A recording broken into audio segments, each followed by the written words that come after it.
The Odyssey, an abridged adaptation. Prologue. Long before the kingdoms we know today, when gods were believed to walk beside mortals, and the sea held as many mysteries as the stars above, there stood the mighty city of Troy. For 10 relentless years the greatest warriors of Greece fought beneath its towering walls. Kings, heroes, and legends were forged in that long and terrible war. At last, Troy fell. The victors gathered their treasures, embraced their companions, and turned their ships towards home. Most believed the greatest trials were behind them. They were wrong. For one man, the true journey was only just beginning. His name was Odysseus, King of Ithaca, celebrated for his courage, admired for his wisdom, and feared for his cunning. He had survived the war only to face a voyage unlike any other. Angry gods, impossible choices, mythical creatures, and distant shores would stand between him and the family he longed to see again. At home, his faithful wife Penelope refused to abandon hope. Their son, Telemachus, had grown from a baby into a young man without ever knowing his father. Across 20 long years, each waited for the other. This is not only the story of monsters and storms, nor merely the tale of a hero's adventures across the sea. It is the story of perseverance, of loyalty, of the longing for home that can outlast even time itself.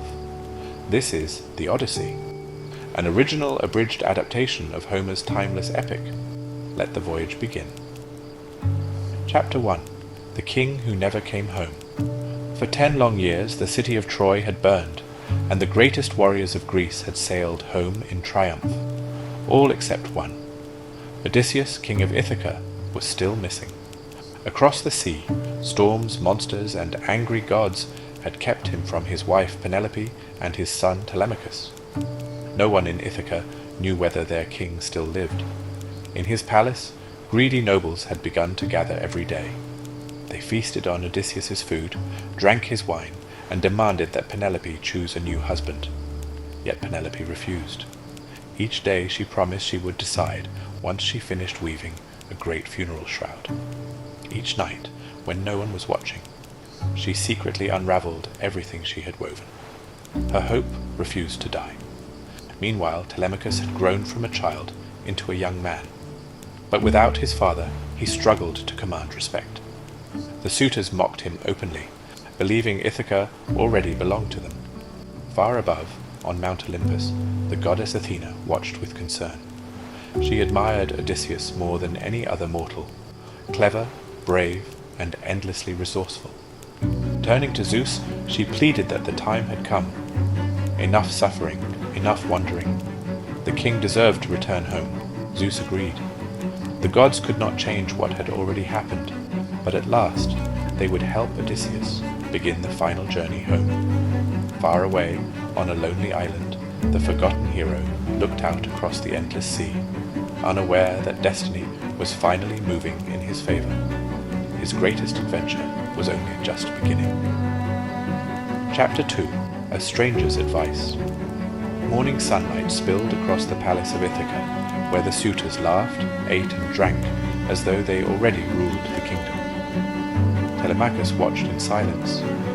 This was his father's home, yet he felt like a guest within its walls. Then a stranger arrived.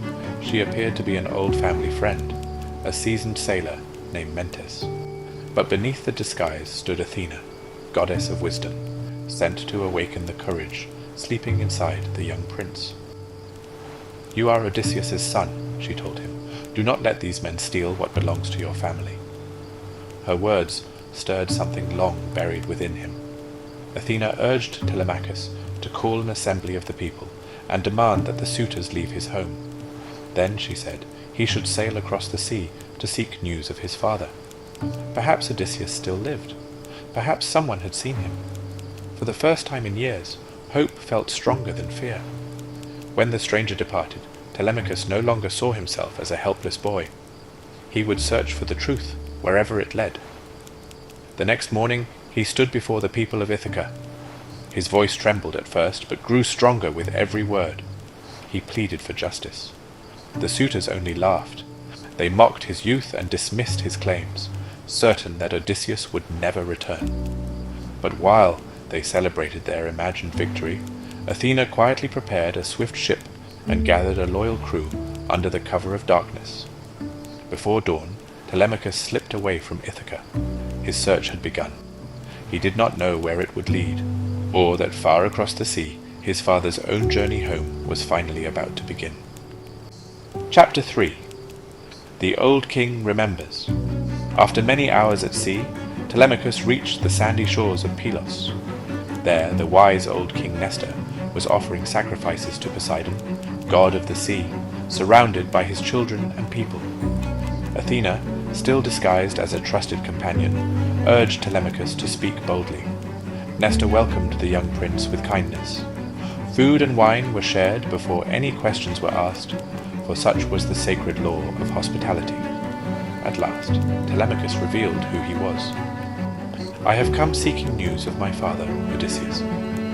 Nestor's face softened. He remembered Odysseus well, the clever king whose quick thinking had often saved the Greek army during the long years at Troy. "I have not seen him since the war ended," Nestor admitted. "Our fleets were divided. Some sailed one way, others another, and the gods drove us apart." He spoke sadly of the many heroes who had never returned, and of the troubles that had awaited some even after reaching home. Then he offered a new hope. "If anyone knows more, it is Menelaus, king of Sparta. He travelled farther than any of us before finding his way home." Nestor ordered a chariot to be prepared, and asked his own son Pisistratus to accompany Telemachus on the journey south.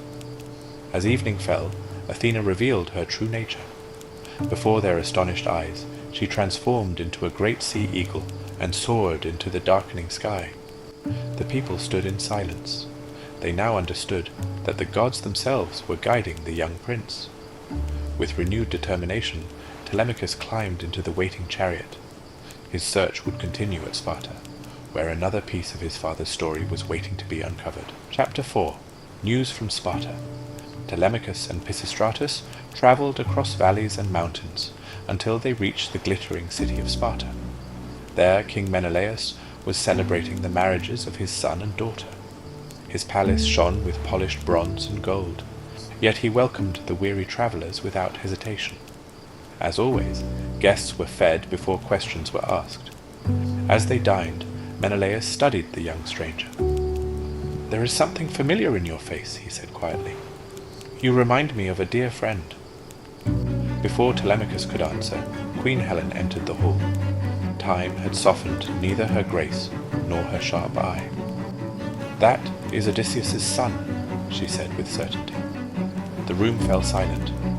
Menelaus smiled sadly and began to tell stories of the man he had fought beside for 10 long years. He spoke of Odysseus's courage, his patience, and the clever disguises that had helped the Greeks win the war. Then his expression grew grave.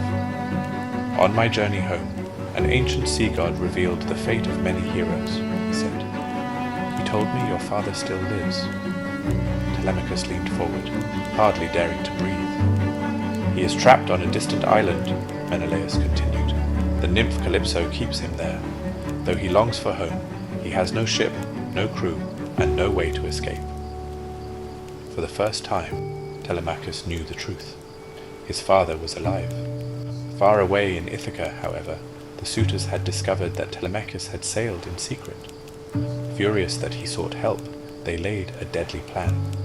They would hide near the island and kill him before he ever reached home. As night fell over Sparta, father and son unknowingly journeyed towards one another. Between them stood only the sea, and the dangers that still lay ahead. Chapter 5. The Prisoner of Ogygia. Far from every known shore lay the hidden island of Ogygia, a place of ancient forests, flowering vines, and crystal streams. It was beautiful, but for Odysseus it had become a prison. For 7 long years he had lived there with the immortal nymph Calypso.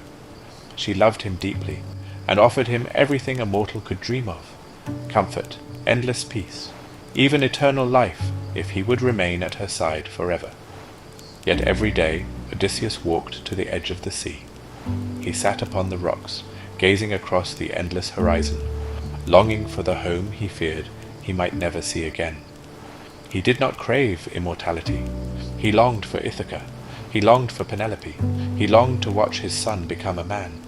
At last, the gods took pity on him. Zeus sent Hermes, the swift-footed messenger, to Ogygia with a single command. Calypso must set Odysseus free. Though heartbroken, she obeyed. She helped him gather timber, showed him how to build a sturdy raft, and filled it with fresh water, food, and warm clothing for the journey ahead.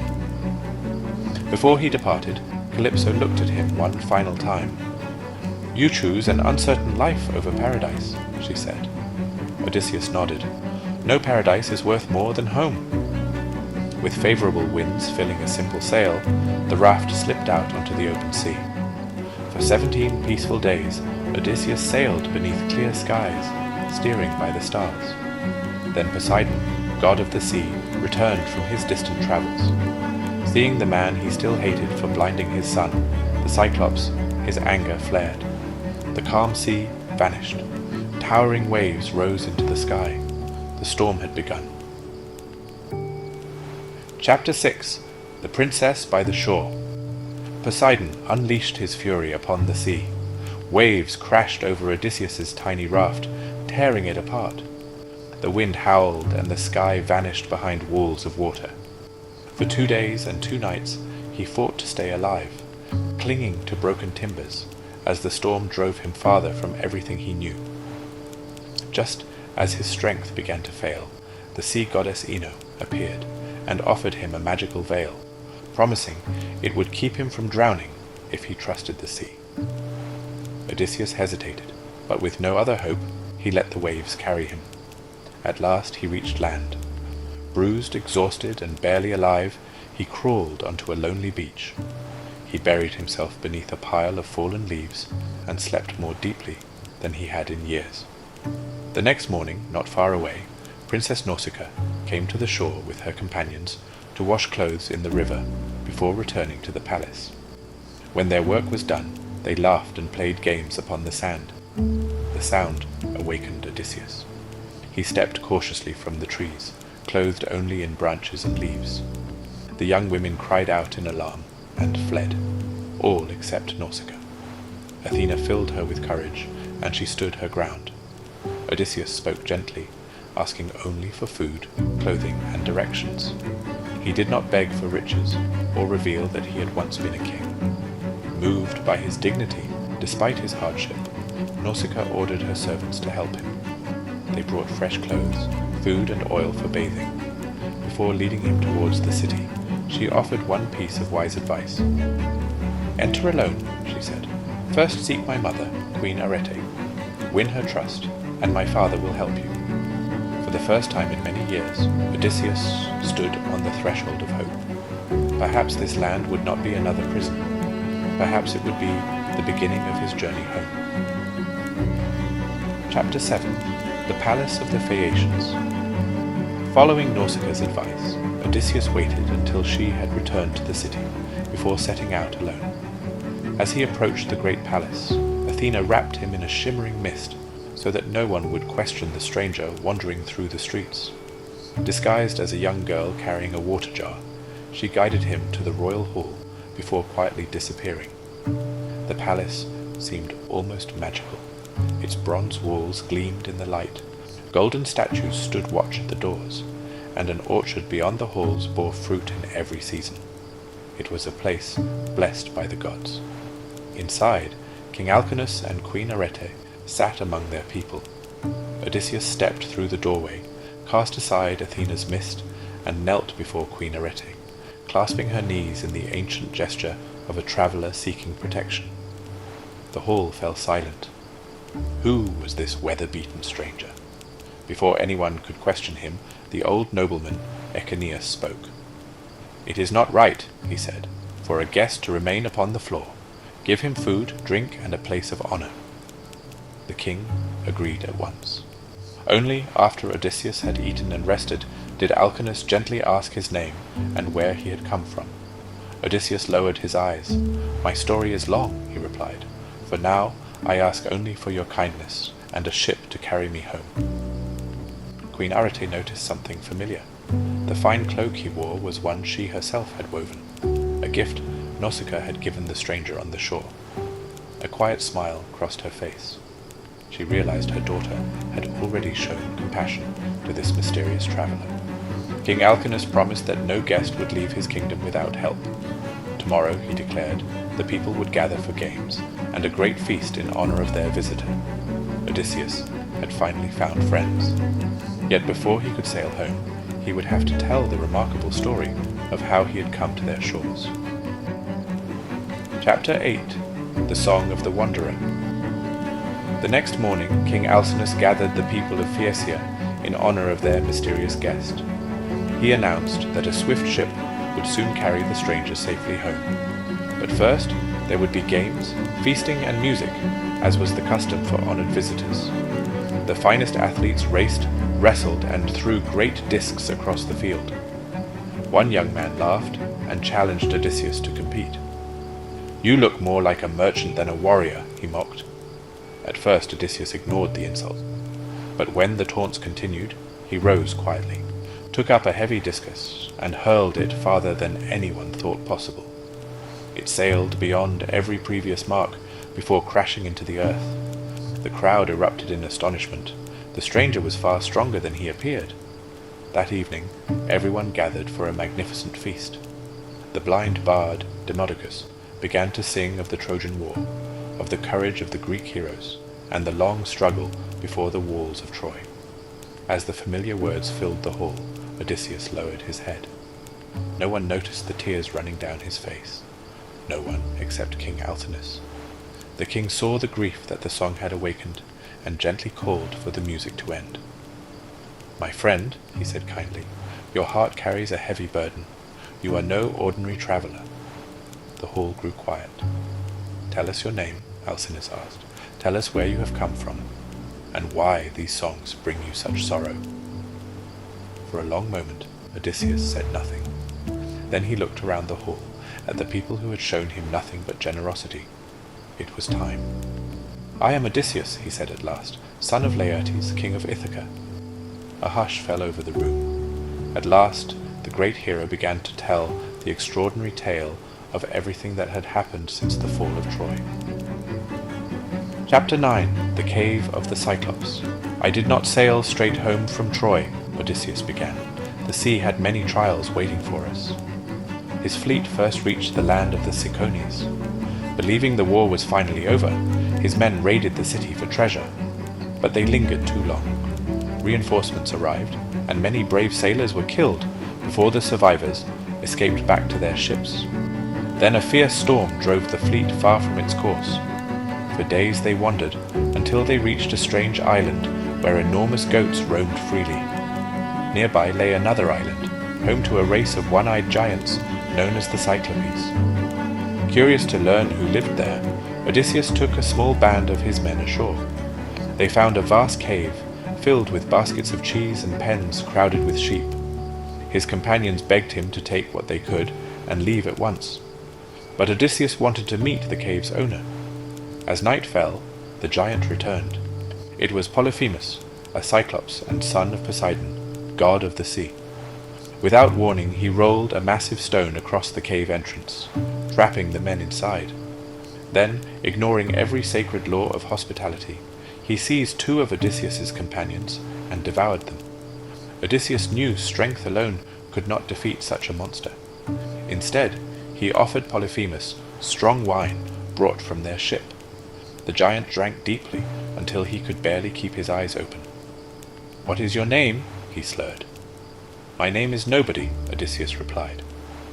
When the Cyclops fell into a drunken sleep, Odysseus and his men drove a sharpened wooden stake into his single eye. Polyphemus roared in agony. Other Cyclopes rushed outside his cave and shouted, "Who is hurting you?" "Nobody!"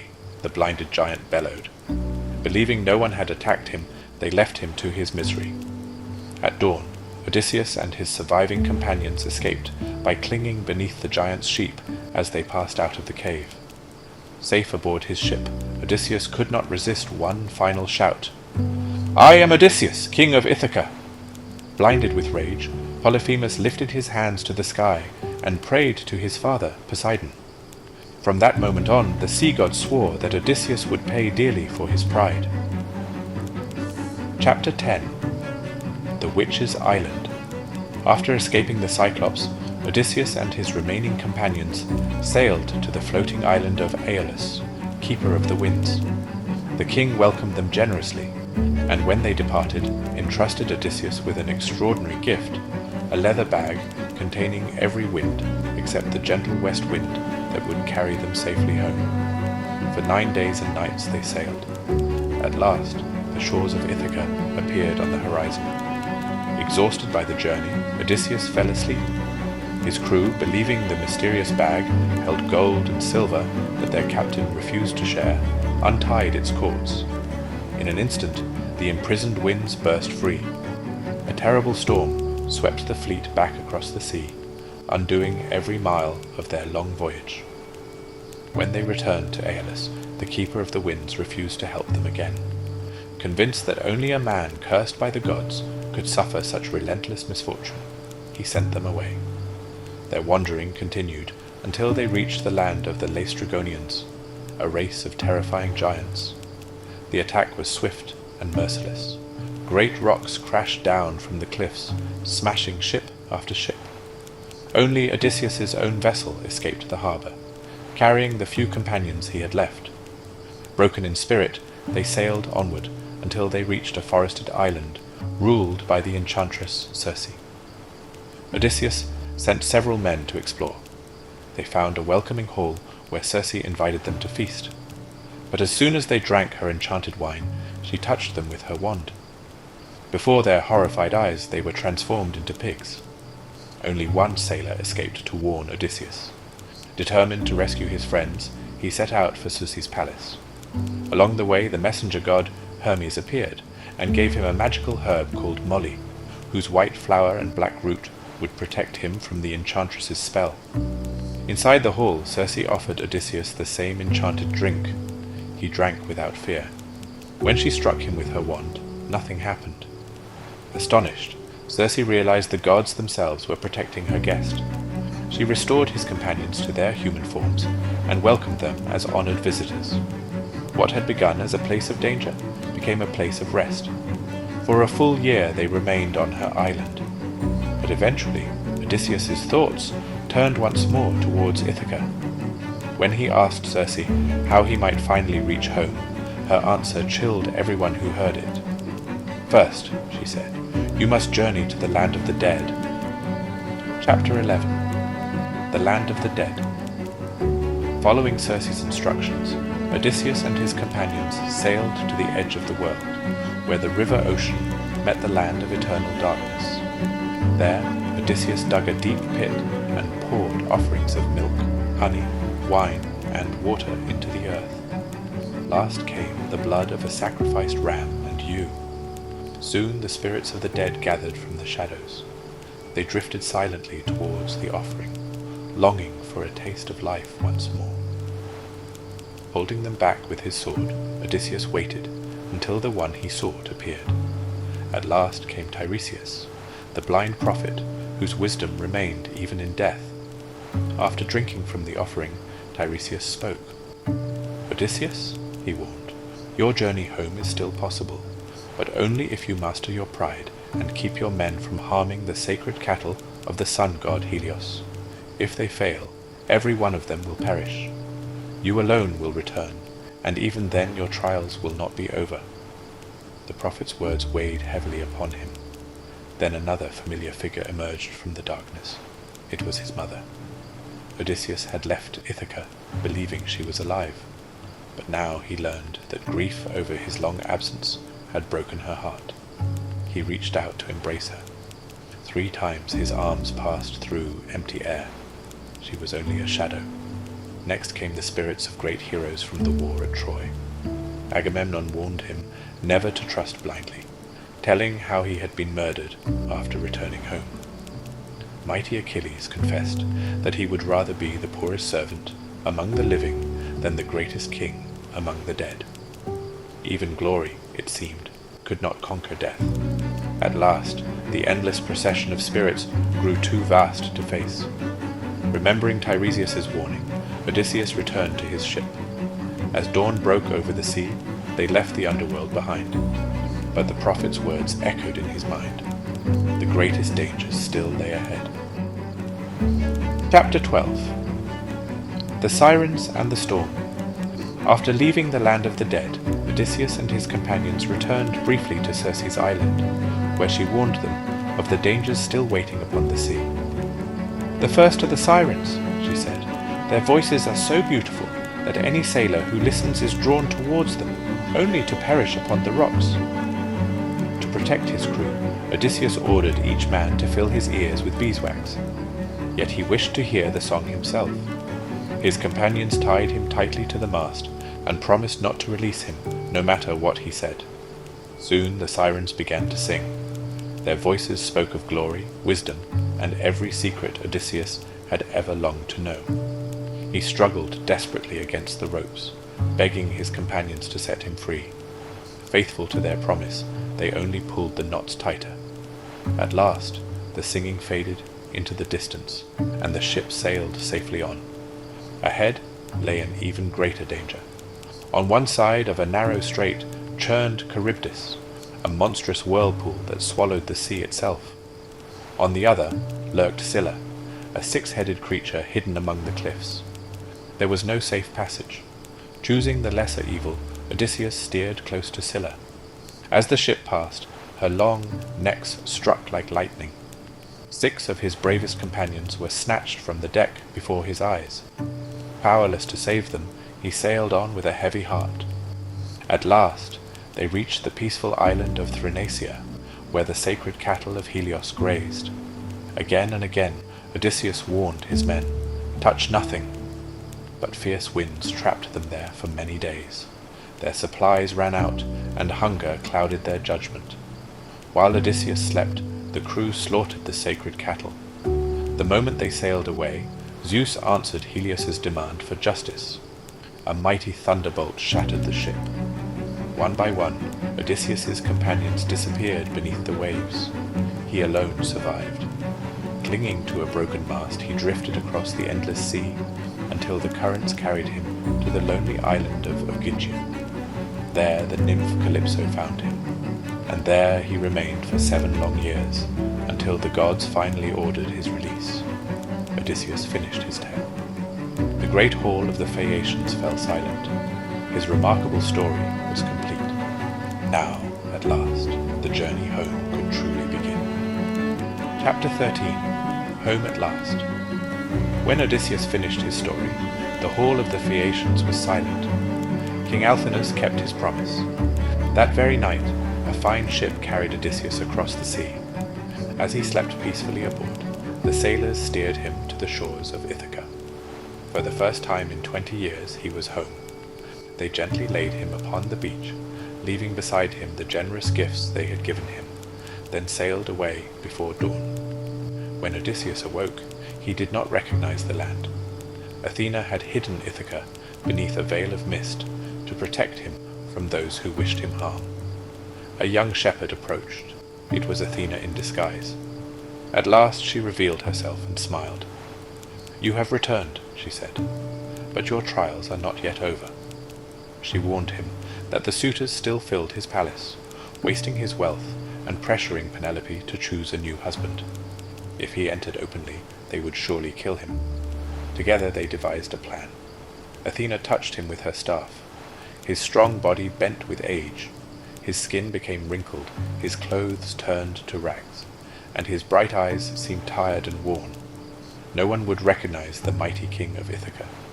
Disguised as an old beggar, Odysseus hid the treasures the Phaeacians had given him inside a secret cave.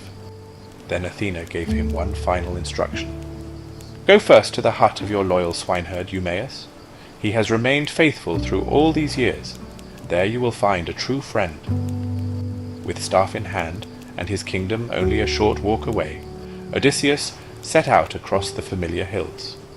His home was within sight, but before he could reclaim it, he would have to discover who remained loyal and who had betrayed him. Chapter 14. the faithful swineherd. Disguised as a weary old beggar, Odysseus followed the winding paths into the hills of Ithaca until he reached the farm of Eumaeus, the royal swineherd. The humble cottage was a world away from the grandeur of the palace, yet it was well kept. The pigs were carefully tended, and a pair of loyal dogs guarded the entrance. As Odysseus approached, the dogs rushed towards him, barking fiercely. Eumaeus hurried out and drove them back. "Easy!" he called. "You shall not harm a traveller." He helped the stranger to his feet and welcomed him inside. "Come in, old friend," he said. "A guest deserves warmth before questions." He offered bread, roasted pork and wine, apologizing that he had little else to give. Odysseus accepted gratefully. As they ate beside the fire, Eumaeus spoke sadly of his absent master. "If only my king were still alive," he sighed. "No man was kinder to those who served him. But the gods have taken him from us." He spoke bitterly of the suitors who feasted in the palace each day, wasting Odysseus's wealth while Penelope endured their endless demands. Though his heart swelled with emotion, Odysseus kept his true identity hidden. Instead, he told Eumaeus a carefully invented tale of distant travels, claiming that he had once heard news that Odysseus still lived and would soon return. Eumaeus shook his head. "I wish it were true," he replied, "but many have come with false stories, hoping for a reward." Even so, he treated the old beggar with kindness, asking for nothing in return. As night fell, the wind rose outside. Without hesitation, Eumaeus spread his own warm cloak over his guest, before lying down himself among the pigs to guard them from thieves and wild animals. Watching the loyal swineherd sacrifice his own comfort for a stranger, Odysseus knew that faithfulness still lived in Ithaca, and soon another long-awaited reunion was about to take place. Chapter 15. Father and Son. While Odysseus rested in Eumaeus's cottage, Athena travelled to Sparta. She appeared to Telemachus in a dream. "It is time to return home," she said. "Your mother still waits for you, but the suitors have laid an ambush at sea.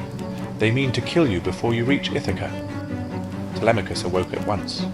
He thanked King Menelaus and Queen Helen for their generous hospitality, and set sail without delay.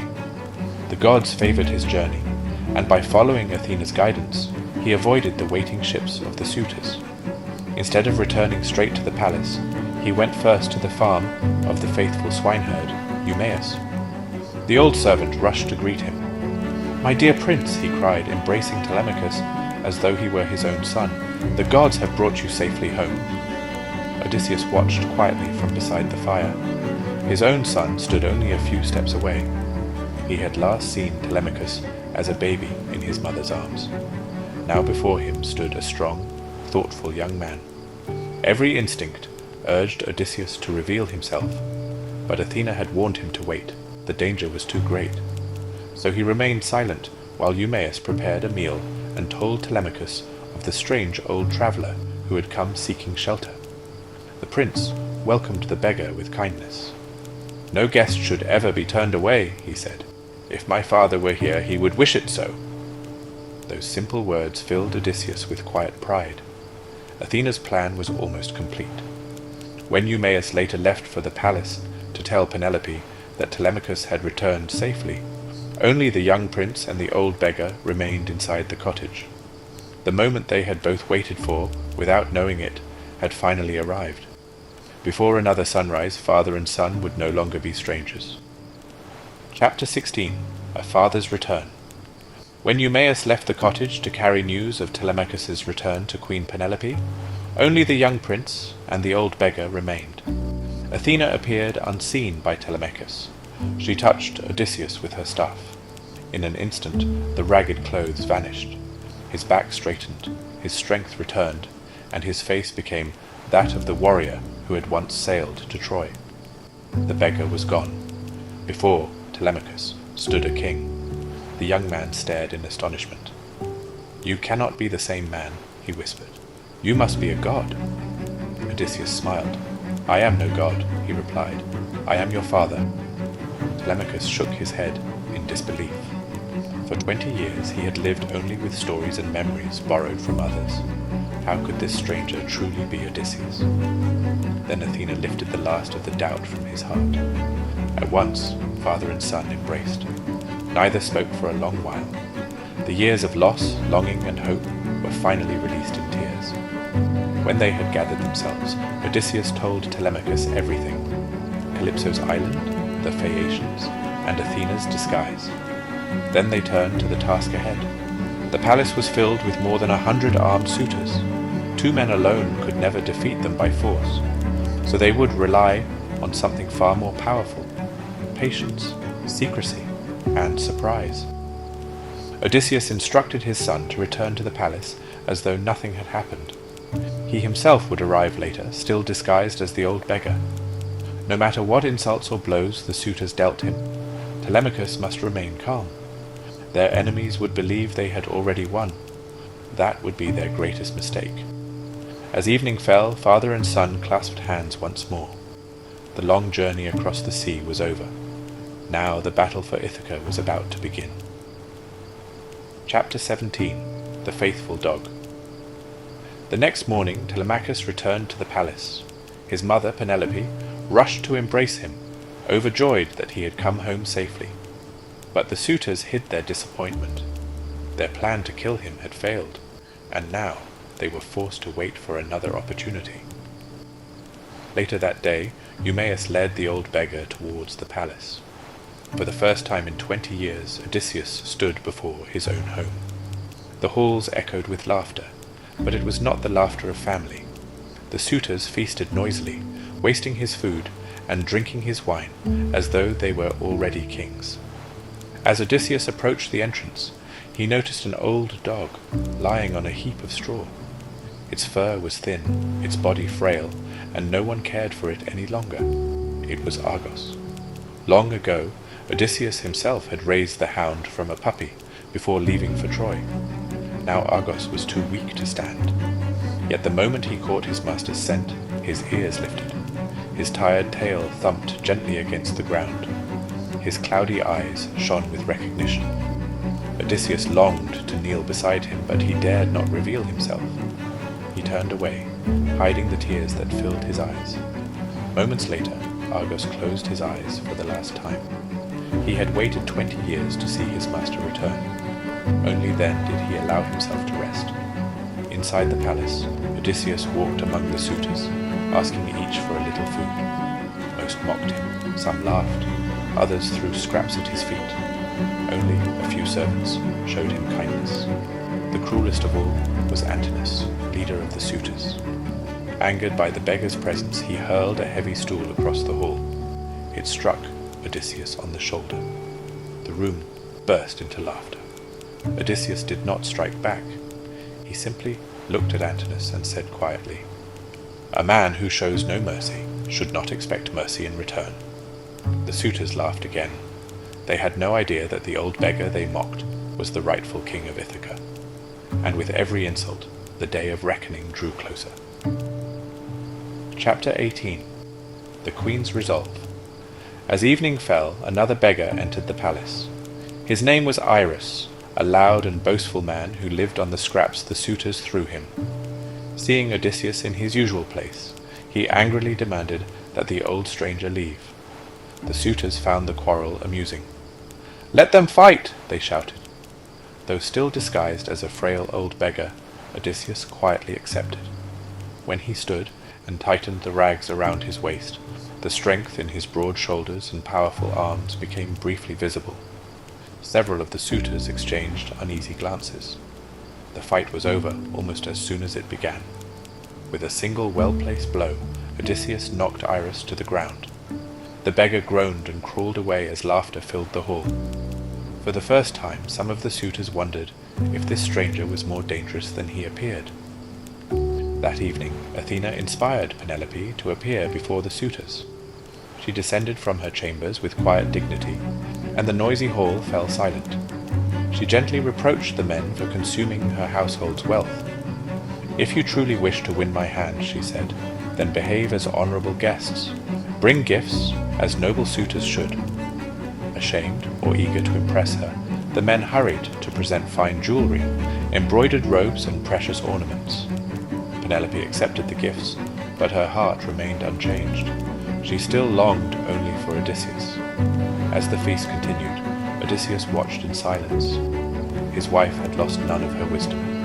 She had taken back a little of what the suitors had stolen, without promising any of them her hand. Late that night, as the palace grew quieter, Odysseus noticed which servants remained loyal, and which secretly sided with the suitors. Every face, every word, every act of betrayal. He remembered them all. The time for patience was nearly over. Soon the disguise would no longer be needed.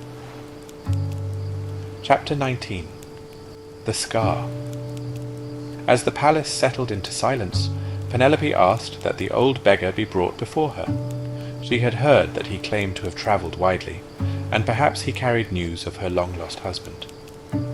Odysseus entered quietly, and sat opposite the woman he had not seen for 20 years. For a long moment neither spoke. Penelope studied the stranger's weathered face. "Tell me," she said softly. "Who are you? Where have you come from?" Odysseus answered with another carefully woven tale, disguising the truth while speaking warmly of Odysseus.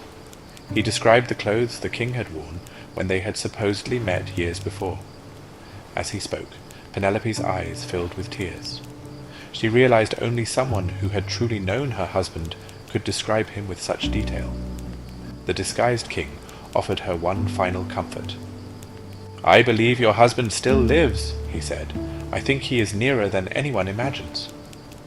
Hope flickered once more within her heart. Then Penelope called for her old nurse, Euryclea, to wash the traveller's feet.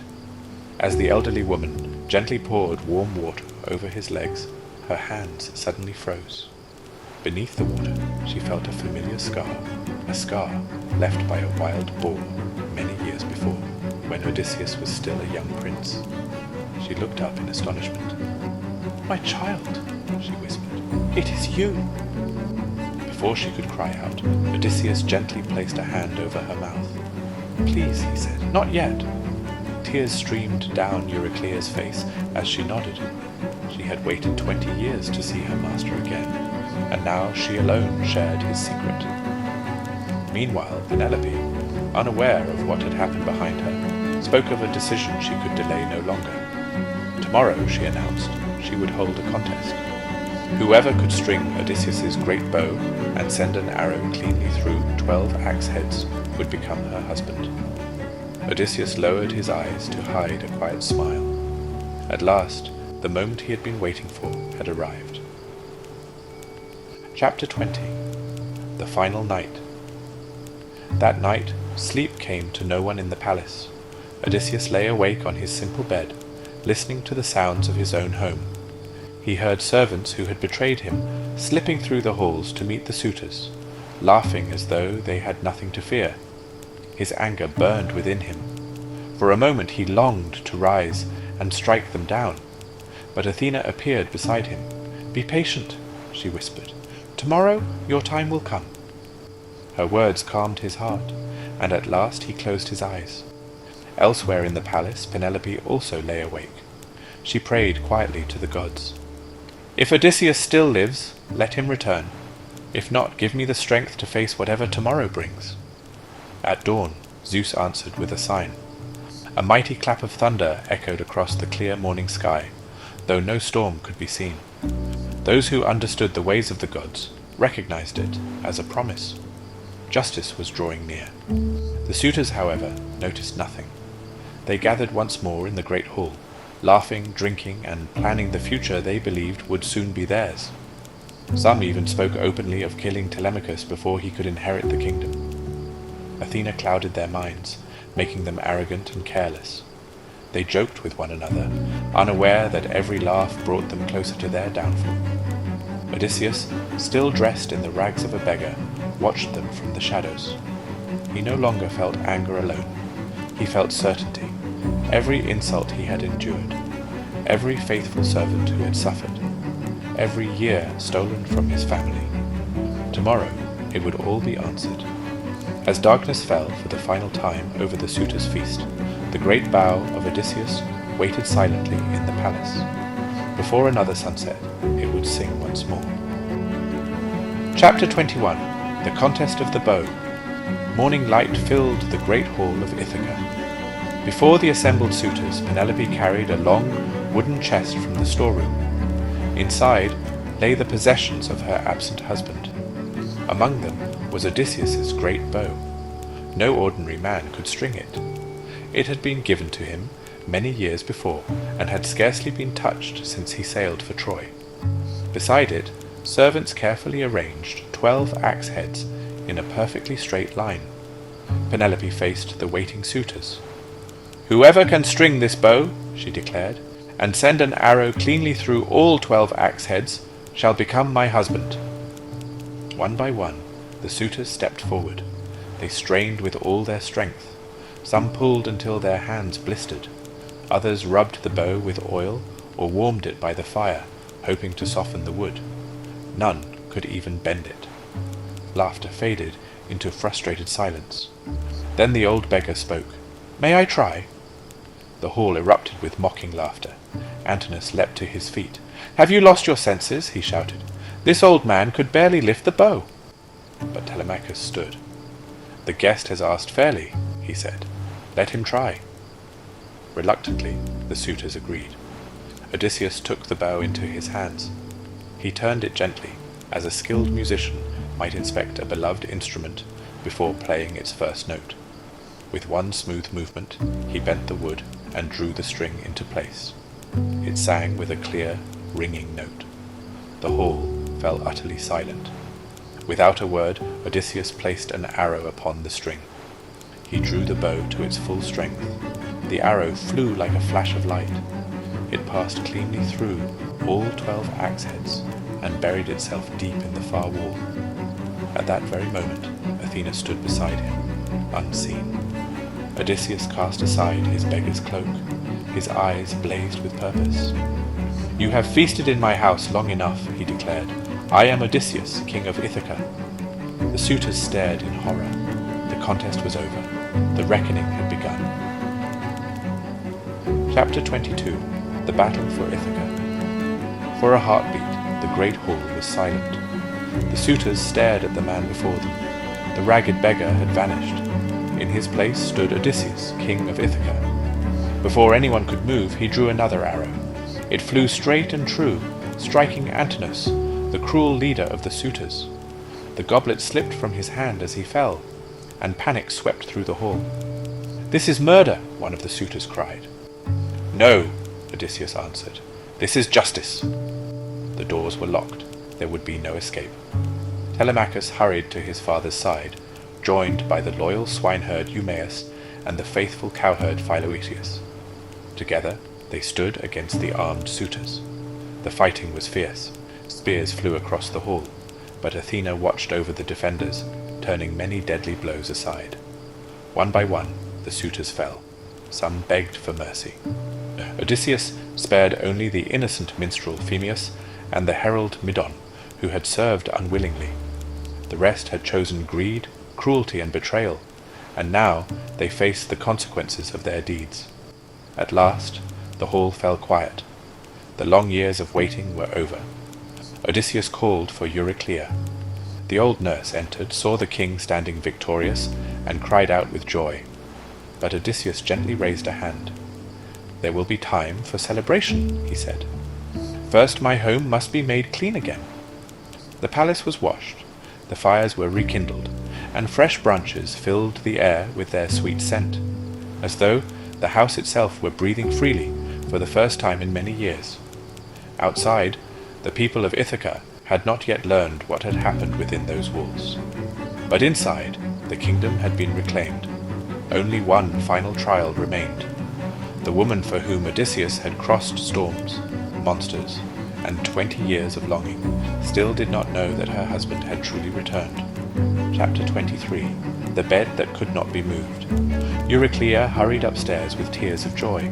"Wake, my queen," she cried. "Odysseus has returned. The suitors are gone, and your husband is waiting below." Penelope looked at her in silence. For 20 years she had heard rumors, false hopes, and empty promises. she dared not believe another. When she entered the great hall, she found a stranger standing where the beggar had once been.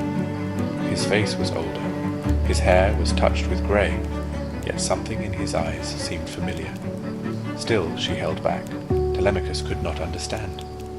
"Mother," he said, "why do you stand so far from him?" But Penelope needed certainty. She had waited too long to trust too easily.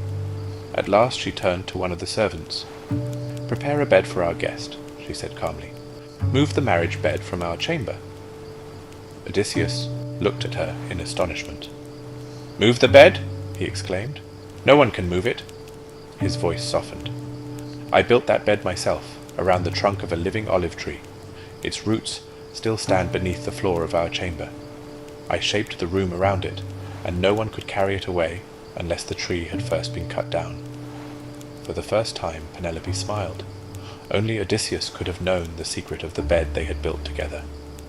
She ran to him. After 20 years of war, storms, monsters, and endless wandering, husband and wife embraced once more. Neither wished to let go.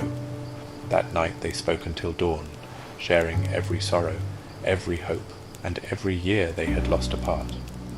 The journey that had begun with the fall of Troy had finally led Odysseus home. Yet one final task remained before peace could truly return to Ithaca. Chapter 24. Home at last. At dawn, Odysseus left the palace for one final journey. He travelled into the countryside to the orchard, where his elderly father Laertes lived in quiet sorrow. Once a proud king, Laertes now spent his days tending fruit trees, believing he would never see his son again. Odysseus found him working alone. Bent with age and dressed in worn clothes, Laertes hardly resembled the mighty ruler he had once been. At first Odysseus tested him with a few gentle questions, wishing to see whether the old man still remembered his son. The answer was written across Laertes' face. Every day he still mourned Odysseus. Unable to hide the truth any longer, Odysseus stepped forward. "Father," he said, "look at me." Laertes searched his face in disbelief. Then Odysseus showed him the old scar on his leg and reminded him of the fruit trees his father had given him as a boy, each one remembered by name. At last, all doubt disappeared. Father and son embraced beneath the branches of the orchard, grateful that fate had granted them one final reunion. But peace had not yet returned. The families of the slain suitors gathered, demanding revenge. Armed men marched towards the palace, and another battle seemed certain. Before blood could be spilled again, Athena appeared. With the authority of Zeus, she commanded both sides to lay down their weapons. The fighting ceased. The years of hatred and vengeance came to an end. Odysseus was restored as King of Ithaca. Penelope was once again at his side. Telemachus stood ready to inherit a peaceful kingdom, and Laertes saw his family reunited before the end of his days. After 20 years of wandering, temptation, loss, and courage, Odysseus had discovered that the greatest treasure was never glory or riches. It was home. And so ends the long voyage of Odysseus, whose courage lay not only in defeating monsters, but in never losing sight of the place and the people he loved. The end. The voyage of Odysseus has echoed across nearly 3,000 years, not because of the monsters he defeated or the seas he crossed, but because of the truth at its heart. We all face storms, we all lose our way, and in one form or another we all search for a place where we belong.